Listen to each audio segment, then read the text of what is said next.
नमस्कार दोस्तों, स्वागत है विष्णु चौधरी यूट्यूब चैनल पर, जहां आपको मिलती है बेहतरीन पढ़ाई जो आपकी परीक्षा के लिए बेहद जरूरी है। आज की क्लास में हम लेकर आए हैं रीट परीक्षा के 25 सबसे महत्वपूर्ण हिंदी सवाल जो आपकी सफलता तय करेंगे। वीडियो को लास्ट तक जरूर देखें क्योंकि आखिर में मिलेगी एक खास टिप जो आपके एग्जाम में बहुत मदद करेगी। अगर पहली बार आए हैं तो चैनल सब्सक्राइब करें, वीडियो को लाइक और शेयर करें ताकि और भी स्टूडेंट्स को इसका फायदा मिले। चलिए बिना देर किए शुरू करते हैं। प्रश्न 1, हिंदी में सर्वनाम का प्रयोग किस लिए किया जाता है? ए, संज्ञा के स्थान पर, बी, विशेषण के रूप में, सी, क्रिया के विकल्प में, डी, वाक्य पूरा करने के लिए। उत्तर, संज्ञा के स्थान पर। प्रश्न 2, हिंदी में समास का अर्थ है? ए, शब्दों का समूह, बी, वाक्यों का समूह, सी, शब्दों का संयुक्त रूप, डी, विशेषण का प्रयोग। उत्तर, सी, शब्दों का संयुक्त रूप।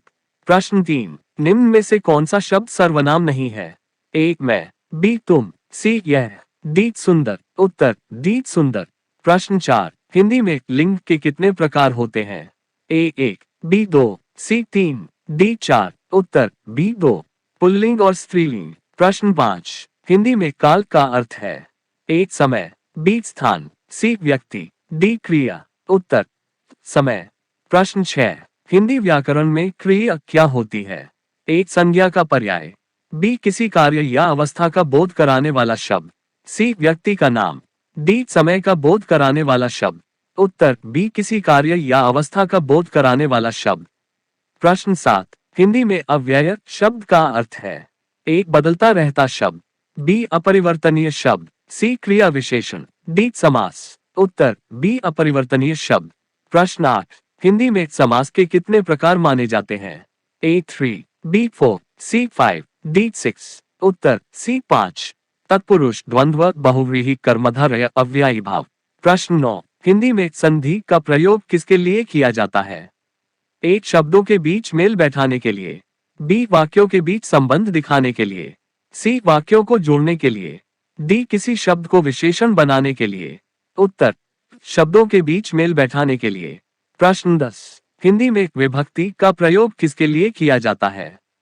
ए, संज्ञा के रूप में, बी, क्रिया के प्रकार के लिए, सी, संज्ञा और सर्वनाम के संबंध में, डी, शब्दों के उच्चारण में।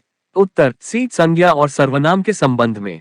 प्रश्न 11, निम्न में से कौन सा शब्द एक तत्पुरुष समास का उदाहरण है? ए, विद्यालय, बी, राजपुत्र, सी, जलदहन, डी, आत्मविश्वास। उत्तर, बी, राजपुत्र। प्रश्न 12, हिंदी में विशेषण किसका वर्णन करता है? ए, संज्ञा, बी, क्रिया, सी, क्रिया विशेषण, डी, सभी। उत्तर, संज्ञा। प्रश्न 13, हिंदी में क्रिया विशेषण का प्रयोग किस लिए किया जाता है?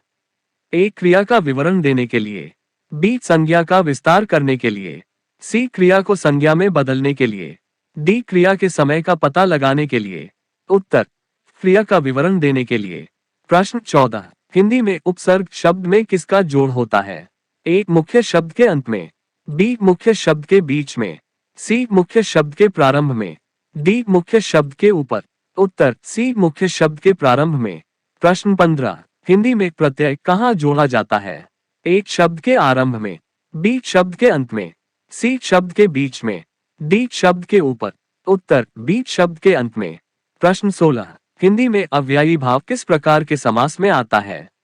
ए, तत्पुरुष समास, बी, अव्ययी भाव समास, सी, बहुव्रीहि समास, डी, द्वंद्व समास। उत्तर, बी, अव्ययी भाव समास। प्रश्न 17, हिंदी में संधि विच्छेद का उद्देश्य क्या है?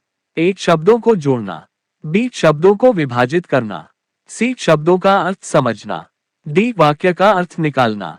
उत्तर, बी, शब्दों को विभाजित करना। प्रश्न 18, हिंदी में लिंग परिवर्तन से किस बात को समझा जाता है? ए, पुल्लिंग शब्दों का स्त्रीलिंग में रूपांतरण, बी, क्रिया के रूप में परिवर्तन, सी, विशेषण के रूप में परिवर्तन, डी, उपरोक्त में से कोई नहीं।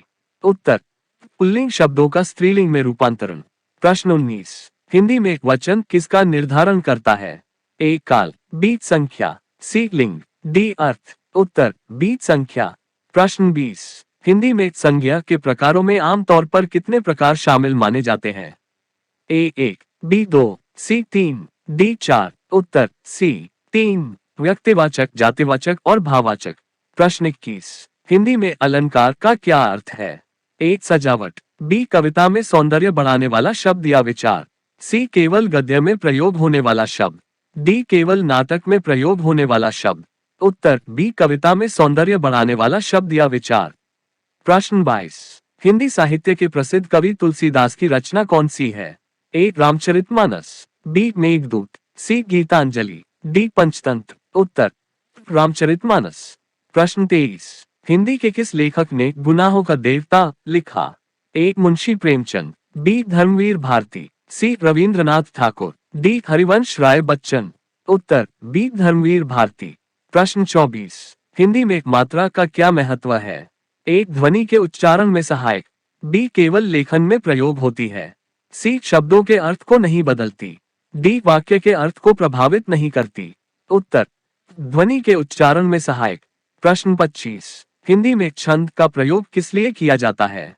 ए कविता के ढंग को सुंदर बनाने के लिए, बी गद्य लेखन में विषय वस्तु के लिए, सी केवल नाटकों में प्रयोग होने के लिए, डी उपरोक्त सभी। उत्तर कविता के ढंग को सुंदर बनाने के लिए। बधाई हो, आपने इन 25 प्रश्नों को अंत तक ध्यान से देखा। आपकी मेहनत, लगन और निरंतर अभ्यास ही आपके उज्जवल भविष्य की कुंजी है। याद रखें, सीखने का यह सफर कभी समाप्त नहीं होता। हमेशा अपने आप को प्रेरित करते रहिए, कड़ी मेहनत करते रहिए और सफलता आपके कदम चूमेगी। शुभकामनाएं।